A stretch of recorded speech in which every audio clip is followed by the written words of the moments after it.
कधीही शाळेत न गेलेले छत्रपती शिवाजी महाराज स्वराज्य निर्माण करतात.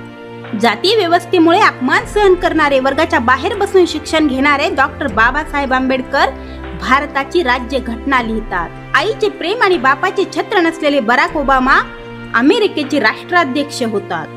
पेट्रोल पंपवर काम करणारे धीरूभाई अंबानी करोडोचे साम्राज्य उभे करतात. कॉलेजच्या प्रवेश फी साठी पैसे नाहीत म्हणून बहिणीचे दागिने गहाण ठेवणारे एपीजे अब्दुल कलाम राष्ट्रपती पदापर्यंत जातात. रोजगार हमीच्या कामावर काम करणारे आर पाटील राज्याचे गृहमंत्री उपमुख्यमंत्री होतात. 27 वर्ष तुरुंगात काढणारे नेल्सन मंडेला जगाला प्रेम शिकवतात. कुठलीही शारीरिक हालचाल न करू शकणारे स्टीफन हॉकिंग जग हलवणारे संशोधन करतात.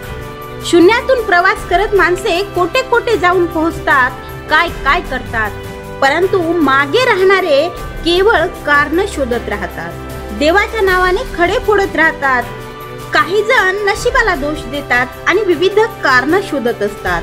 मला योग्य ते शिक्षणच मिळाले नाही, माझा जन्म गरीब घरात झाला, माझ्याजवळ खानदानी संपत्ती नाही, जमीन नाही, माझा जन्म अशा जातीत झाला जिथे मला संधीच उपलब्ध नाही, माझे आई वडील शिकलेले नव्हते, माझ्याजवळ डिग्री नव्हती, घरच्या परिस्थितीमुळे मी माझ्या मनासारखे शिक्षण घेऊ शकलो नाही.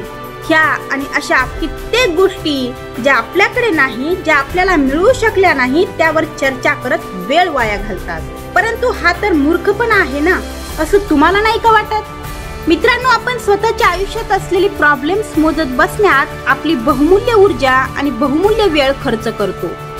ज्याला आयुष्यात काही मिळवायचं आहे तो आजूबाजूला लपलेली संधी शोधतो आणि ज्याला आयुष्यात काही मिळवायचंच नाही तो मात्र फक्त काम न करण्याचे बहाणे शोधतो. म्हणून उणिवांकडे पाहत बसण्यापेक्षा आपल्या अवतीभोवती काय पॉझिटिव्ह आहे याकडे लक्ष केंद्रित करा. मग पहा जीवन कसं बदलून जाईल. काय नाही याचा विचार करत वेळ वाया घालू नका. काय आहे त्यात समाधान मानून जीवनाचा आनंद घ्या. तेव्हाच तुम्ही यशाचं शिखर गाठाल, उंच भरारी घ्याल. नजर बदली तो नजारे बदले, कश्ती का रुख बदला तो किनारे बदले. तर मित्रांनो, तुम्हाला हा व्हिडिओ कसा वाटला ते नक्की कळवा. पुन्हा भेटूया अशाच प्रेरणादायी माहितीसह.